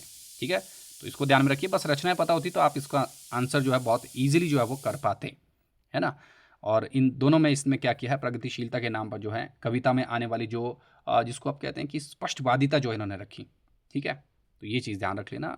और उसका इन्होंने स्पष्टवादिता जो रही उसका विरोध करके जो है सौंदर्य परक जो चीज़ें रही हैं उनको एक जिम्मेदारीपूर्ण तरीके से जो है संतुलन होना चाहिए, ये बात इन्होंने इन रचनाओं में कही थी रामविलास शर्मा ने। ये ध्यान में रख लेनी है आपको। ठीक है, समाचार लेखन की उल्टा पिरामिड शैली का ऐतिहासिक उद्भव किस वैश्विक घटना के दौरान संचार तकनीकी की विवशता के कारण हुआ था। ये उल्टा पिरामिड जो हमने पढ़ा था, इन्वर्टेड पिरामिड स्टाइल समाचार लेखन में, आगे फिर से पढ़ेंगे कि ये क्या होता है, लेकिन यहाँ पर बोला गया है ये कि इसका उद्भव जो है किस वैश्विक घटना के दौरान जो है संचार और तकनीकी विवशता के कारण हुआ था। तो ये हुआ था जो अमेरिकी नागरिक युद्ध रहा। ठीक है, अमेरिकन सिविल वॉर 1861 से 65, इसमें ये आपको ध्यान में रख लेना है। और इसमें साथ साथ में याद रख लेना है कि उस समय जो है जो संवाददाता होते हैं, देखिए जो अपनी खबरें या जिसको हम कहते हैं कि टेलीग्राफ या तार सेवा के जरिए भेजते थे। ठीक है, तो युद्ध के कारण कई बार क्या होता है कि जो आपकी लाइनें वगैरह जो तारें इत्यादि जो है वो कट जाती थी, है ना। इस तकनीकी जो खराबी रही है उसके चलते जो है क्या किया, इससे बचने के लिए संवाददाताओं ने सबसे जो महत्वपूर्ण तथ्य रहते हैं, जो यानी कि मेन जो क्रक्स रहता है, उसे सबसे पहले भेजने की जो पद्धति जो है इन्होंने विकसित की थी, ताकि यदि लाइन कट भी जाए तो मुख्य जो समाचार संपादक तक जो है वो पहुंच जाए, है ना। और इसी बात को ही बाद में क्या बोला गया, उल्टा पिरामिड शैली जो है वो बताया गया। तो चलिए इसके बारे में आगे हम फिर से देखेंगे विस्तार से कि ये क्या चीज़ है। यहाँ पर मैंने आपको मोटा माटी जो है एक चीज़ बता दी कि ये क्या होता है या क्या से ये जो है इसका उद्भव और विकास रहा इतिहास में। ठीक है, हंस पत्रिका के पुनर्जन्म या पुनर्प्रकाशन 1986 के संबंध में कौन सा तथ्य सत्य है। ये देखिए छोटा सा लिखा हुआ है सत्य, जिसने समकालीन कथा आलोचना और विमर्श या दलित व स्त्री विमर्श को नई दिशा दी। ये विमर्श वाला साहित्य भी आपके पाठ्यक्रम में अलग से दिया हुआ है। ठीक है, तो यहाँ पर हंस के माध्यम से ये कई बार पूछा भी जाता है कि दलित और स्त्री विमर्श को नई दिशा दी गई है। तो इसका पुनर्प्रकाशन दिल्ली से कथाकार राजेंद्र यादव के संपादन में हुआ था। ये बात यहाँ पर सही है। कई बार ये प्रश्न पूछा हुआ है कि किसके संपादन के समय जो है इस पर दलित और स्त्री विमर्श को नई दिशा मिली। तो याद रखेंगे आप राजेंद्र यादव, है ना। प्रेमचंद द्वारा स्थापित था हंस पत्रिका, है ना, जो बंद भी हो चुकी थी। लेकिन 31 जुलाई 1986 को क्या हुआ कि जो आप सभी लोग जानते हैं 31 जुलाई को जो है मुंशी प्रेमचंद जी का बर्थ रहता है। ठीक है, उनकी जयंती से ही जो राजेंद्र यादव रहे उन्होंने इसका प्रकाशन जो है वो फिर से शुरू किया था। कहाँ से, दिल्ली से। ठीक है, और जो नया ये हंस रहा उसने क्या किया, जो वैचारिक बहसें या वैचारिक जो विमर्श रहते हैं, ठीक है, जिसमें स्त्री विमर्श और दलित विमर्श, इन दो विमर्शों पर जो विचार करने की बात की। और जो आज भी माना जाता है कि जो हिंदी गद्य रहा उसके लिए एक नई दिशा देने का काम जो इन्होंने किया था। ठीक है, तो ये बात बिल्कुल सत्य हो जाएगी। उदंत मार्तंड के बंद होने के बाद कलकत्ता से ही वर्ष 1829 में राजा राम मोहन राय के सहयोग से बंगदूत पत्र निकला। इस पत्र की सबसे अनूठी भाषाई विशेषता क्या थी। तो देखिए प्रश्न में क्या बोला गया है, मार्तंड के बंद होने के बाद कौन आया, कलकत्ता से 1829 में राजा राम मोहन राय के सहयोग से बंगदूत पत्र। इस बंगदूत की अनूठी विशेषता जो है वो क्या रही। तो यहाँ पर यह केवल खड़ी बोली और ब्रजभाषा के मिश्रण में छपता था, तो ऐसा नहीं है। मुख्य विशेषता याद रखनी है आपको। ठीक है, दूसरा है देखिए, यह एक ही अंक में 4 भाषाओं बंगला, हिंदी, अंग्रेजी और फारसी में समन्वित रूप से प्रकाशित होता था। ये बात बिल्कुल सत्य है इसकी, इसी को आपने ध्यान रख लेना है। यह पूर्णतः संस्कृत में देवनागरी के पक्षधर नहीं था, केवल उर्दू लिपि का प्रयोग नहीं होता था। तो याद रखना, बंगला, हिंदी, अंग्रेजी और फारसी का समन्वित रूप से प्रकाशन इसमें हुआ। ठीक है, ये हो गई बात आपकी। फिर 27वां क्वेश्चन है देखिए, भारतेंदु हरिश्चंद्र द्वारा संपादित उस पत्रिका का नाम बताइए जो विशुद्ध रूप से महिलाओं के सामाजिक संस्कृति। बस इतना सा ही आपने पढ़ लिया तो आपका काम जो ये हो गया बाला बोधनी, जो कि 1874 में इसकी रही। यहाँ पर डिफरेंट जो पत्रिका है वो है नागरी नीरद। अब आपको ये बताना है कि ये नागरी नीरद किसकी है, ये आपके काम का है। बाकी जो चीज़ें हैं ये आपको पहले से ही मालूम है। ठीक है। 28वां प्रश्न है, अमर उजाला और दैनिक भास्कर जैसे आधुनिक जो राष्ट्रीय दैनिक समाचार पत्र रहे हैं उनकी भाषाई और व्यावसायिक पत्रकारिता की प्रकृति के संबंध में कौन सा कथन सत्य है। ठीक है। तो पहले बोल रहा है कि ये पत्र केवल स्वतंत्रता से पूर्व के इतिहास तक ही सीमित रहे और वर्तमान में बंद हो चुके हैं, तो ये तो बिल्कुल भी गलत बात है। इन्होंने स्वतंत्रता के बाद भाषाई पत्रकारिता का स्थानीयकरण यानी कि लोकलाइजेशन संस्करण व्यवस्था किया, जिससे ग्रामीण और कस्बाई क्षेत्रों की खबरें मुख्य धारा में आई। ये बात बिल्कुल सत्य है इन दोनों ही समाचार पत्रों के बारे में। ठीक है। इनकी नीति केवल क्लिष्ट संस्कृत निष्ठ तत्सम शब्दों नहीं है, ऐसा भी नहीं है, बिल्कुल साधारण शब्दावली आप देखते हैं इसमें रहेगी। दोनों केवल डिजिटल ब्लॉग हैं, ऐसा भी नहीं है। ठीक है। इनका मुद्रण से संबंध है ना। तो ऑप्शन नंबर बी इसका क्या हो जाएगा, आपका बिल्कुल सही हो जाएगा, बाकी यहाँ पर गलत हो जाएंगे। निम्नलिखित कथनों पर विचार कीजिए तथा कूट की सहायता से उत्तर देने का कोशिश कीजिए। पहला बोल रहा है यहाँ पर मतवाला पत्र कोलकाता से। ठीक है। क्या रहा आपका, कोलकाता से वर्ष 1923 में प्रारंभ हुआ था और जिसके प्रधान संपादक महादेव प्रसाद सेठ थे। तो ये बात बिल्कुल सही है। ठीक है। इस पत्र के निडर और व्यंग्यपूर्ण तेवर के कारण ब्रिटिश सरकार ने इसके कई अंकों को जब्त भी कर दिया। ये बात भी बिल्कुल सत्य है। शिव पूजन सहाय और सूर्यकांत त्रिपाठी निराला ने भी इसके संपादक मंडल में प्रमुख वैचारिक स्तंभ जो है वो रखे थे। ये बात भी बहुत महत्वपूर्ण बात है। यानी कि यहाँ पर तीनों ही कथन जो है वो क्या हो जाएंगे, आपके सही हो जाएंगे। ऑप्शन नंबर डी आपका बिल्कुल सही हो जाएगा। तो ये छायावाद काल का सबसे उग्र, निष्पक्ष और जो आपका क्या माना जाता है, हास्य और व्यंग्य प्रधान साप्ताहिक पत्र जो है यहाँ पर माना जाता है। और इसकी एक बहुत ही महत्वपूर्ण पंक्ति है जो इसकी संपादकीय वाक्य भी रही, ये हमने पढ़ी भी है शायद क्लास के दौरान जब हमारी क्लास होती थी। ठीक है। कि खींचो न कमानों को न तलवार निकालो, जब तोप मुकाबिल हो तो अखबार निकालो। वेरी वेरी इंपॉर्टेंट है ये पंक्ति, इसको भी आप जरूर ध्यान में रखेंगे। जनसंचार के सिद्धांतों के अंतर्गत गेट कीपिंग या जिसको हम द्वारपाल सिद्धांत कहते हैं उसका वास्तविक अर्थ क्या है और समाचार लेखन में इसकी क्या भूमिका है। तो ये भी आपको प्रश्न पूछा जा सकता है कि भाई गेट कीपिंग क्या होता है। तो यहाँ पर देखिए ऑप्शन नंबर बी लिखा गया है कि संपादक, उपसंपादक या मुख्य उपसंपादक द्वारा प्राप्त होने वाले समाचार पत्रों की छंटनी। तो जो द्वारपाल का काम क्या होता है ना कि सही मायने में भाई शत्रु तो नहीं आ रहा या कुछ और तो नहीं आ रहा है, तो वो पहले उसको रोक लेता है, पहले जान लेता है उसके बारे में कि कौन है। यही चीज़ यहाँ पर समाचार पत्र में भी है कि जो संपादक और उपसंपादक रहते हैं, ठीक है, उनके द्वारा प्राप्त होने वाला जो समाचार पत्र हैं उनकी छंटनी करना, तथ्यों की जांच करना, भाषा में कुछ सुधार करना है, ये तय करना है कि कौन सी खबर जो है मुख्य पृष्ठ पर रहनी चाहिए और किस खबर को किस पृष्ठ में जो है प्राथमिकता मिलनी चाहिए और कितनी खबर होनी चाहिए। ये सारे काम जो है गेट कीपिंग के दौरान होती है या द्वारपाल सिद्धांत में रहती हैं। इनको आपने याद रखना है समाचार पत्रों में। तो गेट कीपिंग का संबंध किससे है, ऐसे करके भी आपको प्रश्न जो है वो पूछा जा सकता है। ठीक है। 31वां प्रश्न देखिए, मुद्रित माध्यम जिसको हम प्रिंट मीडिया कहते हैं, इसकी तुलना में इलेक्ट्रॉनिक और डिजिटल जो मीडिया रही है, जो वेब जर्नलिज्म है, उसके पास कौन सा सबसे बड़ा विधिक और तकनीकी लाभ उपलब्ध है। ये यहाँ पर प्रश्न में पूछा गया है। तो इसमें देखिए क्या लिखा है, इसमें हाइपरलिंकिंग, मल्टीमीडिया तत्व जिसको ऑडियो वीडियो का एक साथ प्रयोग और तात्कालिक अद्यतनीकरण जिसको रियल टाइम अपडेट्स की सुविधा होती है, जो मुद्रित माध्यम से असंभव है। तो यहाँ पर ये कथन यहाँ पर आपको ध्यान में रख लेना है कि ये क्या हो जाएगा, प्रिंट मीडिया की तुलना में इलेक्ट्रॉनिक मीडिया जो है के पास सबसे बड़ी तकनीकी लाभ जो है वो उपलब्ध है। ठीक है। इसको आप याद रखें, बाकी यहाँ पर अपने आप में ही गलत हो जाएंगे, केवल स्थानीय स्तर तक ऐसा नहीं है ना। नेक्स्ट यहाँ पर रेडियो पत्रकारिता के लिए समाचार लिखते समय ध्वनि प्रभाव जिसको साउंड इफेक्ट्स भी कहते हैं और वॉइस ओवर कहते हैं, ठीक है, वीओ, उसका उपयोग किस तकनीकी उद्देश्य से किया जाता है। जो समाचार रहता है आपका जो रेडियो पत्रकार के लिए जो समाचार लिखते समय साउंड इफेक्ट और वॉइस ओवर, ठीक है, उसका उपयोग तो किस तकनीकी उद्देश्य से किया जाता है। तो इसको भी आप याद रख लें, कई बार काम आ सकता है आपको श्रोताओं को भ्रमित करने के लिए। ऐसा बिल्कुल भी नहीं है ना। दृश्य की अनुपस्थिति में श्रोता के मानस पटल पर थिएटर ऑफ माइंड, श्रोता की कल्पना शक्ति द्वारा दृश्य निर्माण, ये सबसे ज़रूरी है। अगर ये नहीं होगा तो फिर गड़बड़ हो जाएगी ना, कोई सुनेगा ही नहीं, इंटरेस्ट ही नहीं होगा। ठीक है। तो इस कल्पना शक्ति द्वारा जो दृश्य निर्माण को जागृत करने और समाचार को प्रामाणिकता देने के लिए जो है इसका उपयोग इस उद्देश्य से किया जाता है। ठीक है। समाचार की गति को धीमा करने के लिए नहीं, रेडियो सेट को नहीं, नहीं नहीं नहीं, ये नहीं होगा। ठीक है। सोशल मीडिया और हिंदी पत्रकारिता के अंतर संबंधों के कारण उत्पन्न इको चैम्बर प्रभाव, जिसको इको चैम्बर इफेक्ट भी कहते हैं, उससे क्या तात्पर्य रहेगा। ठीक है। तो यहाँ पर आपको याद रख लेना है कि इसको हम कहते हैं कि ये एल्गोरिदम के कारण यूज़र को केवल उसकी अपनी विचारधारा और पसंद से मेल खाती हुई खबरें व विचार ही बार बार दिखाई देना। तो ये बिल्कुल देखिए, बिल्कुल सही बात है कि सोशल मीडिया और हिंदी पत्रकारिता के अंतर्संबंध के कारण इको चैम्बर प्रभाव क्या होता है कि आप भी देखते हैं ना सोशल मीडिया वगैरह में, जिस भी तरीके का आप कंटेंट देखते हैं आपको फिर उसी प्रकार की चीज़ें जो है वो शो होती रहती हैं। तो ये एक एल्गोरिदम है, पूरा उसका एक सिस्टम है। ठीक है। तो एल्गोरिदम के कारण यूज़र को केवल उसकी जो अपनी विचारधारा या उसकी जो पसंद है, जो मेल खाती है, या खबरें हैं या विचार हैं, वही बार बार दिखाई देना ही क्या कहलाता है, आपका इको चैम्बर प्रभाव। ठीक है। जिससे समाज में वैचारिक ध्रुवीकरण बढ़ता है और असहमति के स्वर जो है वो लुप्त हो जाते हैं।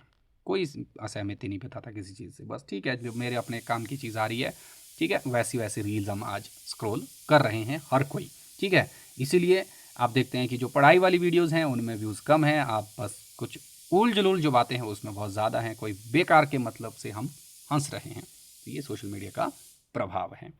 आज की वीडियो बहुत ज़्यादा लंबी हो रही है, मैंने सोचा था कि इस सीरीज़ में हम पूरे 100 के 100 प्रश्नों को करेंगे इस प्रश्नोत्तरी में, तो 100 करना मुश्किल हो जाएगा, 50 पर हम इसको स्टॉप कर देंगे। आपके लिए बहुत ज़्यादा बोझिल जो है ये हो गया है, जहाँ तक मुझे खुद भी लग रहा है कि आपको अब इससे ज़्यादा जो है यहाँ से नहीं कुछ एकदम से आप ले पाएंगे, पर फिर भी हम कोशिश करेंगे 50 तक पहुँच जाएँ। 50 के बाद जो हम इसको स्टॉप कर देंगे। ठीक है। यहाँ पर प्रश्न है देखिए 34वां, पीत पत्रकारिता जिसको येलो जर्नलिज्म और पेज 3 पत्रकारिता जिसको पेज 3 जर्नलिज्म भी कहते हैं, उसमें मूल अंतर बोला गया है कि क्या है। तो यहाँ पर देखिए, पीत पत्रकारिता सनसनीखेज खबरों के लिए बोला जाता है, बिल्कुल सही बात है।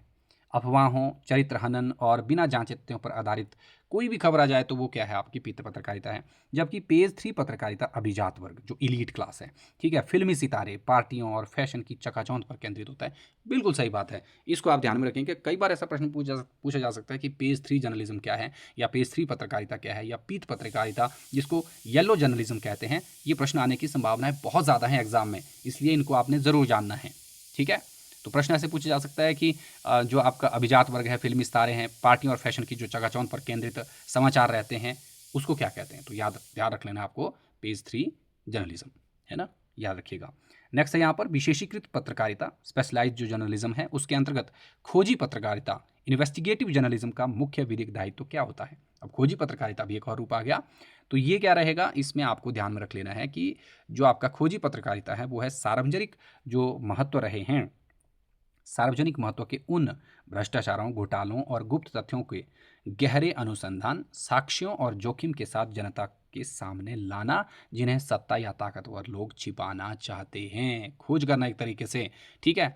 तो जैसे आप देखते हैं कि जो आपका भारत में कोई बड़े बड़े घोटाले रहे, ठीक है, वैश्विक स्तर के, है ना, उनको सामने लाना।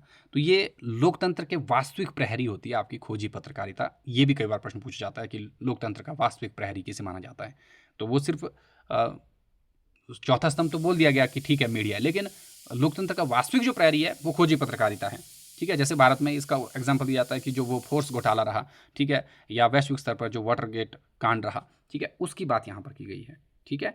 तो इसमें पत्रकार केवल सूचना ही प्राप्त नहीं करता, बल्कि छिपाई गई जो भी आपराधिक या भ्रष्ट गतिविधियां रहती हैं उनके जो दस्तावेजी साक्ष्य जुटाकर जो उसका उद्घाटन करते हैं। ये बात आपको यहाँ पर याद रख लेनी है। ओके, तो इसको ध्यान में रखें। नेक्स्ट है यहाँ पर वॉचडॉग पत्रकारिता। अब एक और चीज़ आ गई, वॉचडॉग पत्रकारिता। अब ये कौन सी चीज़ आ गई, इसको देख लेते हैं, इससे क्या अभिप्राय है और लोकतंत्र में किस रूप में यह कार्य करती है। तो इसका भी देखिए, ये सरकार और व्यवस्था के अंगों जो कार्यपालिका, विधायिका, न्यायपालिका रहती है, उसके कामकाज पर पैनी नज़र रखना और किसी भी प्रकार की गड़बड़ी या जन विरोधी नीतियों पर तुरंत प्रहार करना है, जो कि आज के समय में आप देखते हैं कि इतना ज़्यादा नहीं दिखाई देती वॉचडॉग पत्रकारिता। तो यहाँ से आप समझ रहे होंगे कि ये क्या हुआ, इसका मतलब मीडिया के लोकतंत्र का चौथा स्तंभ सही मायने में कौन है, आपकी वॉचडॉग जो पत्रकारिता रहती है उसको कहते हैं। ठीक है। और जो प्रहरी बोला गया वो किसको बोला गया था, वो आपकी खोजी पत्रकारिता हो गई। तो दो चीज़ें हैं, चौथा स्तंभ हो जाएगा आपका सही मायने में किसको, वॉचडॉग पत्रकारिता को। वॉचडॉग का मतलब हुआ सिंपल सा रखवाली करने वाला कुत्ता एक तरीके से, है ना। तो ये पत्रकारिता सरकार के दावों की जो भी बातें रहती हैं, है ना, उनकी जो ग्राउंड लेवल में पूरी हकीकत जांचती है कि क्या वो ऐसा सही मायने में है या नहीं है, ठीक है। और जनता के अधिकारों की रक्षा के लिए सत्ता से वो तीखे सवाल भी करती है, लेकिन आज के समय में तीखे सवाल करना इतना भी आसान नहीं है भैया, ठीक है। तो ये बातें आपको पता है, अब हम इसमें नहीं पढ़ेंगे, आपको हमने जो बताना था वो बता दिया है, बाकी आप समझदार हैं। समाचार लेखन के अंतर्गत सॉफ्ट न्यूज़ और हार्ड न्यूज़ का वर्गीकरण किस आधार पर किया जाता है? सॉफ्ट न्यूज़ और हार्ड न्यूज़ किस बला का नाम है?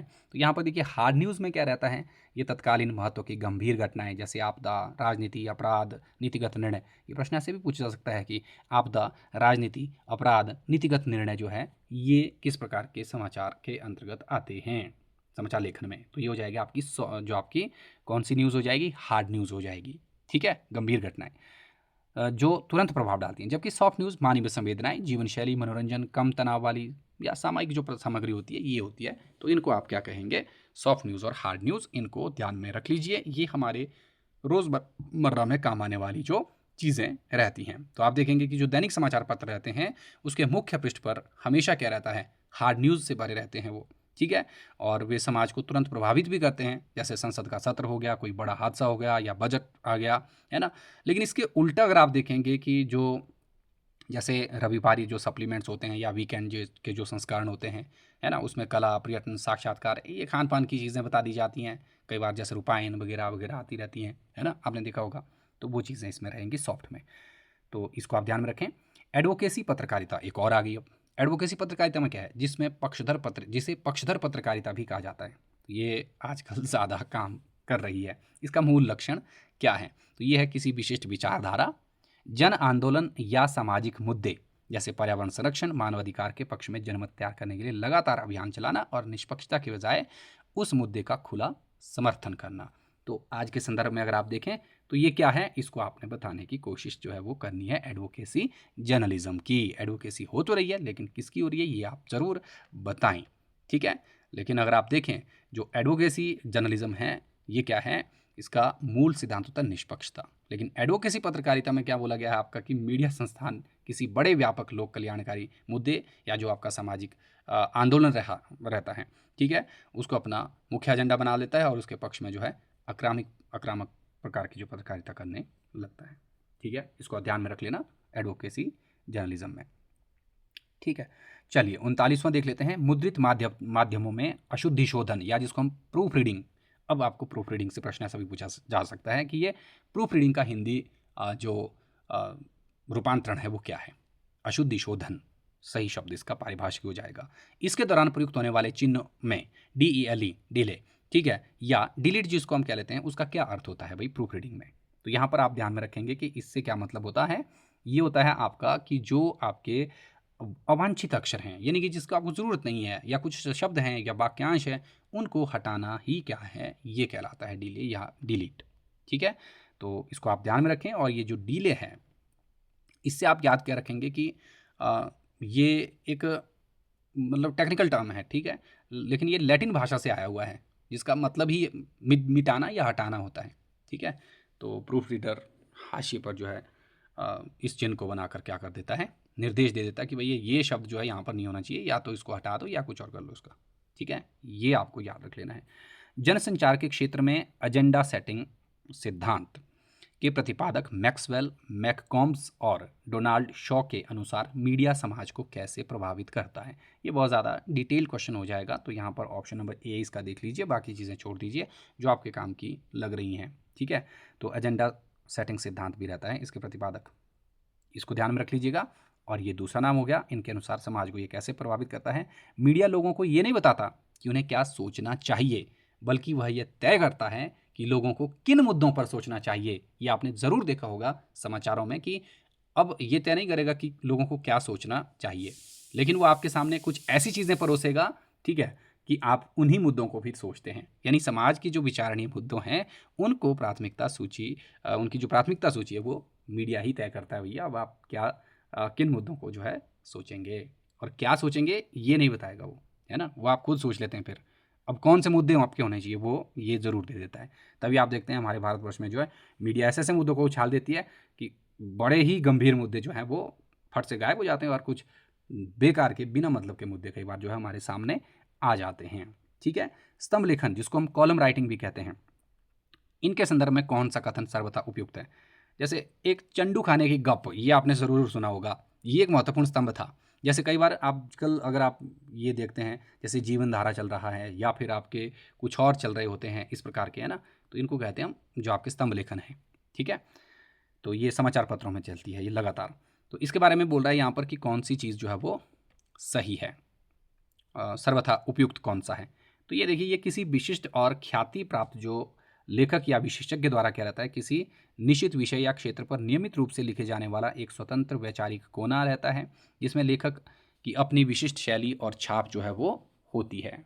तो मैंने अभी आपको बताया ना कि ये जो चंडू खाने की गप के नाम से जो है किसके स्तंभ छपते थे, ये आपको बताना है, और किस पत्रिका में छपते थे ये भी आपको बताना है, ठीक है? समाचार के मुखड़े, जिसको हम लीड या इंट्रो भी कहते हैं, उसको लिखते समय निम्नलिखित में से किस दोष से बचना अनिवार्य माना जाता है, अन्यथा समाचार बोझिल हो सकता है? तो यहाँ पर देखिए, इसमें बचना चाहिए हमें ओवरलोडेड लीड से, कि कोई इतनी भी बड़ी जो है वो आपकी इंट्रो नहीं होनी चाहिए कि उसमें क्या हो जाए, अत्यंत जटिल हो जाए और पाठकों को वो समझना जो है वो मुश्किल हो जाए। तो समाचार में पहले जो क्या होनी चाहिए, जो हमारी इंट्रो होनी चाहिए, बिल्कुल संक्षिप्त होनी चाहिए, 30 से 40 शब्दों के आसपास या ज़्यादा से ज़्यादा 50, ठीक है? और उसमें ही पूरी बात जो है वो आ जानी चाहिए कि क्या था, कौन था, कब हुआ, है ना? ये चीज़ें ये साफ साफ आनी चाहिए। लेकिन जो क्यों और कैसे है, उसका पूरा ब्यौरा जो वो पहले ही वाक्य में नहीं देना चाहिए। ये एक मुख्य बात है जो आपकी यहाँ पर ये लीड या इंट्रो रहती है इसमें, ठीक है? इसको ध्यान में रख लेना। समाचारों में प्रेस काउंसिल ऑफ इंडिया, जिसको भारतीय प्रेस परिषद यानी कि पीसीआई भी कहते हैं, उसकी स्थापना किस मुख्य उद्देश्य से की गई थी और इसकी प्रकृति क्या है? तो ये है एक स्वायत्तशासी अर्धन्यायिक, या जिसको हम कैसी जुडिशियल भी कहेंगे, संस्था है, जिसका उद्देश्य प्रेस की स्वतंत्रता की रक्षा करना और समाचार पत्रों और पत्रकारों के लिए मानक या नैतिक मानक, जिसको कोड ऑफ कंडक्ट भी बोलते हैं हम, उनको तय करना रहता है प्रेस काउंसिल ऑफ इंडिया का काम। इसको आप ध्यान में ज़रूर रखिएगा। तो ये एक क्या है, स्वायत्तशासी अर्ध जो न्यायिक संस्था है ना, इसको ध्यान में रख लेना है। 1966 में, ठीक है, इसकी स्थापना की गई थी और इसके पास जो है वो न्यायालय की तरह जो है एक समन जारी करने और चेतावनी देने की शक्तियाँ जो है वो रहती हैं, है ना?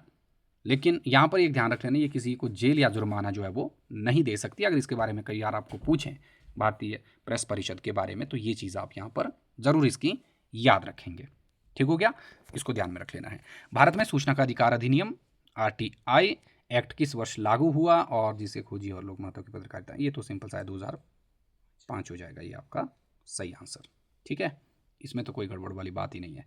इंटरव्यू या साक्षात्कार पत्रकारिता का एक अनिवार्य अंग है। उस साक्षात्कार पद्धति को क्या कहते हैं जिसमें संवाददाता बिना किसी पूर्व निश्चित समय या योजना के किसी आकस्मिक घटनास्थल पर मौजूद गवाह या नेता से तुरंत संक्षिप्त सवाल पूछता है, उसको क्या बोल रहे हैं यहाँ पर? तो ये एक कैजुअल सा या स्पॉट इंटरव्यू होता है, सिंपल सी बात है। इसको आप ध्यान में रखना चाहें तो रख सकते हैं, नहीं रखना है तो आपकी इच्छा है। हिंदी की पहली साहित्यिक सांस्कृतिक इंटरनेट पर पत्रिका वेब मैगजीन होने का गौरव किसे प्राप्त है जिसे भारत से बाहर संपादित किया गया था? ये प्रश्न आपको आया हुआ था शायद कहीं पर पुराने पेपरों में, अगर आया है तो ठीक है, नहीं आया है तो एक बार इसको फिर से देख लीजिए। अनुभूति और अभिव्यक्ति, संपादक थे इसके अनिल जन विजय, ये पूर्णिमा वर्मन, इनको आप ध्यान में ज़रूर रखें।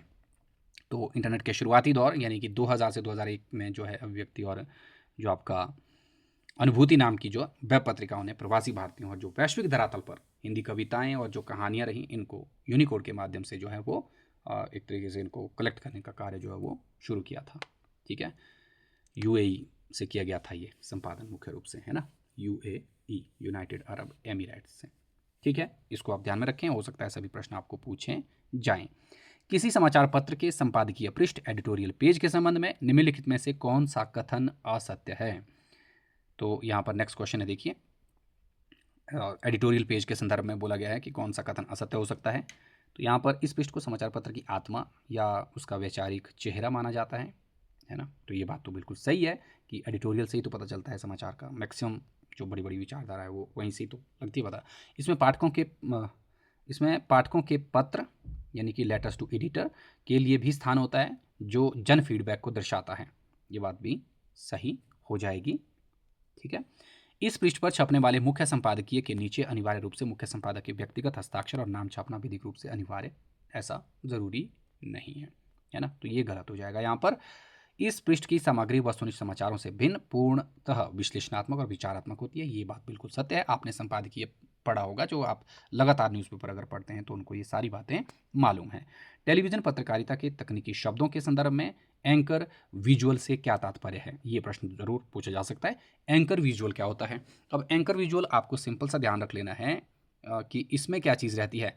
जब एंकर क्या करता है, देखिए, जब एंकर द्वारा पढ़ी जा रही खबर के समर्थन में घटनास्थल के दृश्य यानी कि फुटेज जो है वो स्क्रीन पर चलते रहते हैं और पृष्ठभूमि से एंकर की आवाज़ जो है वो आती रहती है। ये आपने बहुत बार देखा होगा कि जो एंकर होता है वो बोल तो रहा है लेकिन दिखाई नहीं दे रहा है। दिखाई हमें क्या दे रहा है? जहाँ की वो खबरें सुना रहा है, घटनाएं सुना रहा है, या किसी अच्छी चीज़ को बता रहा है या कोई बुरी घटना बता रहा है, तो वहाँ पर आप देखते हैं कि वो विजुअलाइजेशन वहाँ पर चलती रहती है। ठीक है, तो उसको कहते हैं एंकर विजुअल। ये ध्यान में रख लेना है आपको। रेडियो और दूरदर्शन दोनों को मिलाकर भारत में राष्ट्रीय लोक सेवा प्रसारक, जिसको पब्लिक सर्विस ब्रॉडकास्टर संस्था का नाम क्या है और इसका गठन कब हुआ था, ये बोला गया है यहाँ पर। तो इसको आपने ध्यान में रख लेना है। ठीक है, तो इसको कहते हैं प्रसार भारती। 1997 में हुआ था ये। बहुत ही आसान सा प्रश्न है। अगर आपने इसको पढ़ा होगा तो अच्छी बात है, नहीं पढ़ा है तो इसको एक बार फिर से आप जो है जान लीजिए। ठीक है, प्रसार भारती अधिनियम 1990 के तहत जो है वो 23 नवंबर 1997 को क्या हुआ, प्रसार भारती नामक जो एक स्वायत्त निगम का गठन किया गया था। ठीक है, ये ध्यान में रख लेना है ना।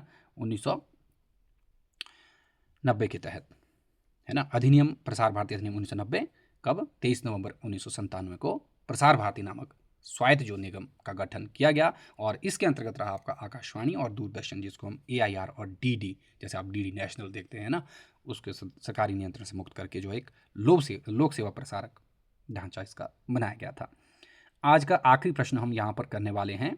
समाचार लेखन में स्कूप शब्द का क्या अर्थ होता है? तो स्कूप होता है कोई ऐसा अत्यंत महत्वपूर्ण, सनसनीखेज और विशिष्ट समाचार जिसे किसी एक पत्रकार या समाचार पत्र ने प्रतिस्पर्धी मीडिया से पहले खोज निकाला हो और विशेष रूप से प्रकाशित उसको किया हो, वो कहलाता है आपका स्कूप शब्द। ठीक है, तो ये थे आज के 50 क्वेश्चंस। आई होप कि आप सब लोगों के लिए ये प्रश्न थोड़े से नवीन भी रहे होंगे और आपने जो पहले कहा था कि थोड़े से मुश्किल होने चाहिए, वैसे भी रहे होंगे। अगर आप अभी तक ये वीडियो देख रहे हैं तो आप जो है एक बार कमेंट करके ज़रूर बताएं। मैं कोशिश करूंगा कि आप लोगों के नाम दूसरी वीडियो में मैं ज़रूर बताऊं कि कौन लोग जो हैं यहाँ तक मेरे साथ बने हुए हैं और मेरी इस मेहनत को आप अपना अपनी तैयारियाँ मान रहे हैं। ठीक है, तो अभी के लिए इतना ही करेंगे। दूसरी क्लास में मिलेंगे हम नेक्स्ट सेशन में नई ऊर्जा और नई स्फूर्ति के साथ। तब तक के लिए बाय बाय। जय हिंद, जय भारत।